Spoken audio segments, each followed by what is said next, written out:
Programang ito ay rated SPG, striktong patnubay at gabay ng magulang ang kailangan.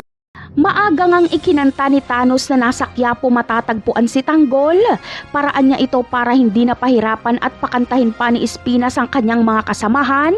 At alam kasi ni Thanos na hindi basta-basta mahanap si Tanggol sa Quiapo dahil teritoryo nila ito. Kaya sa pagpunta ni Makasantos sa Quiapo ay wala siyang makukuhang impormasyon na nandoon si Tanggol. Kaya lalong manggagalaiti si Espinas kay Tanggol. Ubus na ang pasensya niya dito. Kapag sumapit na naman ang bukas at wala pa si Tanggol, ay ang pamilya ni Tanggol ang kanyang pupuntiryahin. Ngunit hindi na aabot sa ganon. Dahil pagkatapos nila Tanggol sa mansyon ni Ramon, ay wala na silang pupuntahan kundi bumalik na sa selda. Kaya sa pagbabalik ni Tanggol at Bubble sa selda ay dito na makukuha ni Tanggol ang buong tiwala ni Espinas. Hahanga kasi si Espinas sa katapatan ni Tanggol sa kanya dahil sa kabila ng pagkakataon ni Tanggol na tumakas ay hindi nito ginawa.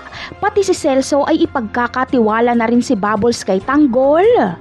Samantala, agad namang magkakaroon ng assignment si Tanggol at Bubbles. Buhay pa kasi ang dalawang Red Phoenix na si Roy at Angkong. Ipinapahanap na ni Espinas kung saang ospital dinala ang dalawa. At kapag mahanap na ay agad niyang papalakarin si Tanggol at Bubbles para balikan ang natitirang Red Phoenix. Napakarami pa nating dapat abangan sa mga susunod na episode. Paalam!